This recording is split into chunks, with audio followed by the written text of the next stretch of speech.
शाह मस्ताना जी का लुधियाना सत्संग के लिए जाना और रास्ते में किसी युग का पुराना वादा पूरा करना। गिदड़बाहा से हम सुबह अंदाजन 6:45 बजे गाड़ी पर सवार हो गए। साथ में महात्मा धूणीदास और बकायनवाला और तथा जलालाना वगैरह की संगत भी थी। यह गाड़ी लुधियाना सत्संग के लिए जाना और रास्ते में किसी युग का पुराना वादा पूरा करना तकरीबन 8:45 बजे धूरी पहुंचती थी। वहां से गाड़ी बदलनी पड़ती थी। जब हम धूरी पहुंचे तो आगे जाने वाली गाड़ी चलने को तैयार थी। महात्मा धूणीदास और बाकी संगत तो सब भागकर चढ़ गए, परंतु पूज्य मस्ताना जी और हम 5-7 आदमी रह गए, जिनमें चौधरी बलदेव सिंह डाबड़ा वाले भी थे। पूज्य मस्ताना जी ने कहा कि अब क्या करें। इस गुनहगार ने अर्ज की कि हम स्टेशन से थोड़ी दूर चलते हैं, आप वहां पर ठहरना। इस गुनहगार की एक बहन मौसी की लड़की इस जगह ब्याही हुई है, उनके घर का पता करके वहां पर ठहरेंगे। उनकी बजाजी की दुकान है। यह गुनहगार पहले कभी धूरी उनके घर नहीं आया था। खैर, बाजार जाकर उनकी दुकान की तलाश की। बीबी का नाम प्रीतम कौर था और उसके पति का नाम सरदार निरंजन सिंह था। दुकान पर सरदार निरंजन सिंह से घर का पता किया। वह अकेला ही दुकान पर था। घर देखकर यह गुनहगार वापस पूज्य मस्ताना जी के पास आया और उनको घर ले गया। बीबी प्रीतम कौर ने सच्चे पातशाह परम संत सावन शाह से नाम लिया हुआ था, मगर सरदार निरंजन सिंह ने नहीं लिया था। उस बीबी ने साध संगत की बहुत सेवा की और दुकान पर अपने पति को संदेशा भी भेजा कि घर पर फकीर आए हुए हैं, उनकी सेवा कर लें। वहां से यह जवाब आया कि खर्चा जितना मर्जी कर लें, खूब सेवा करें, लेकिन उसे दुकान से आने की फुर्सत नहीं। उस बीबी के कोई बच्चा नहीं था। उसका ख्याल बच्चे का था, जिस पर पूज्य मस्ताना जी ने फरमाया कि बीवी, इस जगह बच्चों की कोई कमी नहीं, लेकिन जिसने बच्चा लेना है वह तो दुकान से ही नहीं आया। फिर फरमाया कि तेरे साथ किसी युग में तेरे घर आने का वादा किया था, वह पूरा कर चले हैं। इतनी देर में महात्मा धूणीदास और संगत ने लुधियाना जाकर खबर कर दी और वहां से 2 कारें आ गईं। एक कार महात्मा हंसराज का लड़का लाया, दूसरी अजायब सिंह। लुधियाना पहुंचकर पहले अजायब सिंह के घर गए। इस गुनहगार के मामा जी S0 हरि सिंह घर पर ही थे। पूज्य मस्ताना जी का वहां ही ठहरने का ख्याल था, क्योंकि सच्चे पातशाह परम संत सावन शाह भी उस मकान में कई बार आ चुके थे। मगर यह सोचकर कि महात्मा हंसराज अपने मन में कोई अभाव न ले आए, मामा जी से इजाजत लेकर उनके घर चले गए। उन्होंने मकान को खूब सजा रखा था। काफी बिजली के पंखे लगा रखे थे, बैंड बाजे बज रहे थे, खाने का बहुत बढ़िया इंतजाम था, साथ फल वगैरह भी थे। हर तरह से सुख प्रदान करने की कोशिश की गई थी।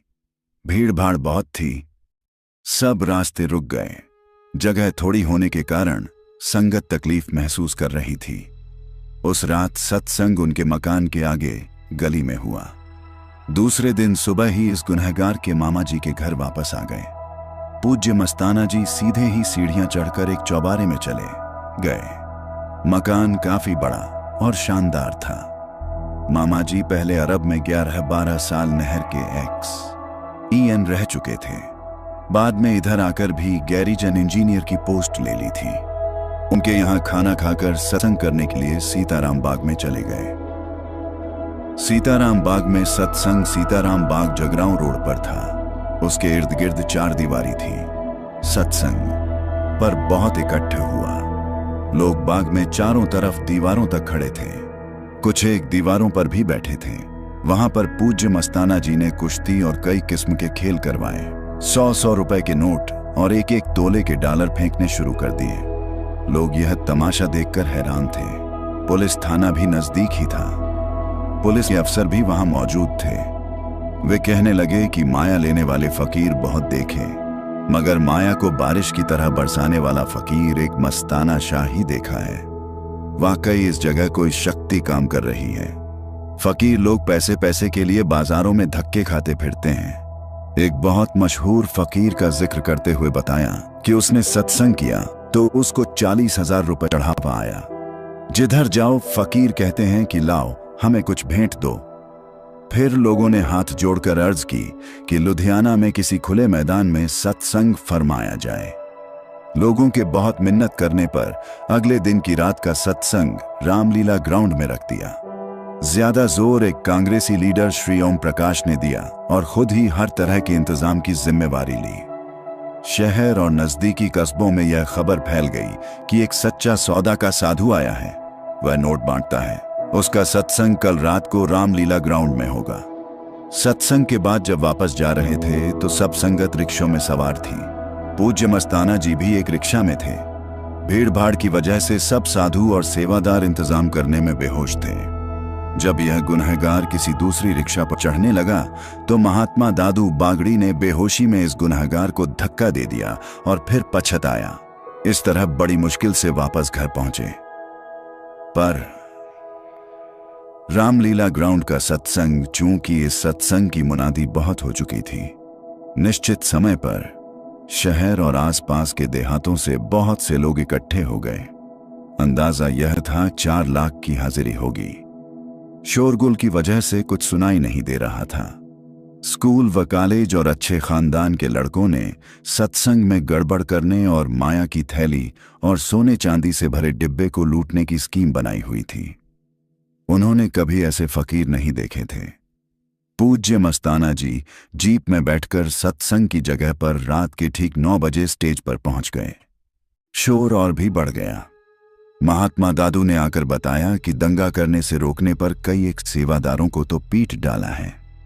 खुशीराम वजीर साहिब को भी पीटने की सलाह थी। पुलिस ने बहुत कोशिश की मगर शोरगुल पर कंट्रोल न कर सके। आखिर थानेदार ने पूज्य मस्ताना जी से आकर विनती की कि हम डंडे से तो कंट्रोल कर सकते हैं, वैसे वे लोग काबू नहीं आएंगे। पूज्य मस्ताना जी ने फरमाया कि दीनता से बिठाएं और काबू करें, डंडे से ना। यह रूहानी सत्संग है। पुलिस वाले कहने लगे कि फिर यह हमारे बस का रोग नहीं। स्टेज लंबी थी। अक्सर इस गुनहगार को दाईं तरफ बिठाया करते थे। उस रोज बाईं तरफ बिठाया। साथ ही दूसरी स्टेज थी, उस पर इस गुनहगार के मामा जी चौधरी बलदेव सिंह डाबड़ा वाले, श्री ओम प्रकाश कांग्रेसी और कुछ एक भद्र पुरुष थे। कई शरारती लड़के माया की गुत्थी खोसने के लिए स्टेज के पास आए।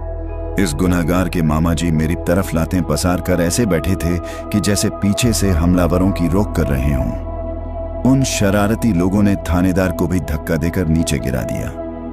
पूज्य मस्ताना जी ने स्टेज पर खड़े होकर हाथ जोड़कर नूरी मुख से फरमाया कि थानेदार को तो खराब ना करो। गवर्नमेंट बोलेगी कि मस्ताने ने थानेदार को मरवा दिया है, ऐसा जुल्म ना करो। फिर पुलिस वालों से कहा कि आप बैठ जाएं और बड़े जोश में आकर फरमाया कि मस्ताना बलोचिस्तानी जोड़े झाड़ने वाले की यह अर्जेंट है कि मस्ताना की बॉडी बेलमी है, पढ़ा लिखा कुछ नहीं मगर एक बात सुनने की है, यह गरीब सेवाधारी की सुनो। यह जो आडंबर रचा है किसी आदमी का काम नहीं, किसी ताकत का काम है। हर कोई बोलता है कि मालिक को किसने देखा है, नहीं यह देखा भी है और पकड़िया भी है और उसको काबू भी किया है। यहाँ लाखों आदमी बैठे हैं, इनको किसी गैवी ताकत ने अंदर से पकड़ कर रखा है, वरना इस जगह कई कत्ल हो जाते। गवर्नमेंट काबू करती है डंडे से या पैसा देकर। मालिक का फकीर अंदर से काबू करता है, अंदर से ताकत छुपकर काम करती है। फकीर का मुंह बंदूक है, अगर कोई वचन निकल जाए तो वह सब खत्म हो जाए। पब्लिक में एकदम सन्नाटा छा गया और शोरगुल खत्म सा हो गया। फिर श्री ओम प्रकाश कांग्रेसी ने उठकर कहा कि इसी तरह बैठे रहो और इनकी बात सुनो, वरना मैं अब भी TSTC को टेलीफोन करता हूं और 16 तथा 4 नंडरों की पुलिस को बुलाता हूं। यहाँ करोड़ों रुपए का सामान है मस्ताना जी के पास, अगर नुकसान हो गया तो तुम्हारे ऊपर पड़ेगा।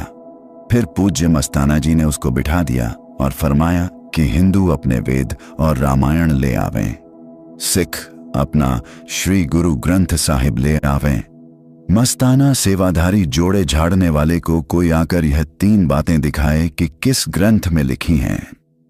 8, अगर किसी को राम बाहर से मिला है तो सामने आकर बताए।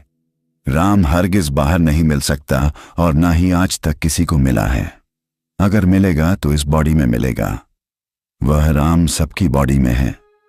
2, देहधारी गुरु अगर कहीं लिखा हुआ है तो भी दिखावे। तमाम जहान का गुरु एक ही है, शब्द गुरु सुरत चेला। राम गुरु आत्मा चेला, कोई भागों वाला करे मेला। यह देह तो एक दिन आग में चली जाएगी। इसके अंदर जो चीज है वह गुरु है, जो इस बॉडी को चला रही है। जिसने देखा है वह दिखला सकता है। 3. पूजा का धन लेने और देने वाले दोनों ही नकों को जाएंगे। कहाँ लिखा है पूजा लेनी? जो देता है वे कीड़े बनेंगे और जो गुरु बनकर लेता है वे ऊंट बनेंगे, और वे चेले कीड़े बनकर उस ऊंट गुरु का मांस खाएंगे जितना कि उसने पहले ठग कर खाया है। गुरु महाराज 10वें पातशाही ने तमाम पूजा का धन दरिया में फेंकवा दिया था। उन्होंने फरमाया था कि माँ कभी पुत्र को जहर नहीं दे सकती, इसी खातिर यह पूजा का धन जहर है। जो खाते हैं नो के भागी बनेंगे। यह सुनकर तमाम लोगों में सन्नाटा छा गया। रात के 1 बजे तक सत्संग होता रहा। किसी के बोलने की भी हाजत न रही। पाखंडी लोग मारे शर्म के और तो कुछ न कर सके, विघ्न डालने के लिए यह शोर कर दिया कि फला मोहल्ले में फला आदमी के घर, शायद ब्रिजलाल के घर, चोर आ गए हैं और तमाम माल ले गए हैं। उसी समय मस्ताना जी ने जोश में आकर फरमाया, कोई माल नहीं गया, सिर्फ दरवाजा खुला है। और वाकई ऐसा ही हुआ था। लोग यह करिश्मा देखकर हैरान रह गए। सत्संग खत्म होने के बाद जब वापस जाने लगे तो सब अपनी अपनी गाड़ी तलाश करने लगे और गाड़ियों में बैठ गए। यह गुनहगार पीछे रह गया। शरारती लोग आगे तलाश करते फिरे। जीप में बैठते ही मस्ताना जी ने पूछा कि मैनेजर कहाँ है। यह गुनहगार झट वहां पहुंच गया और जीप में बैठ गया। घर आकर जब सब संगत अंदर आ गई तो इस गुनहगार के मामा जी ने दरवाजा बंद कर लिया और खुद दरवाजे के साथ पीठ लगाकर खड़े हो गए।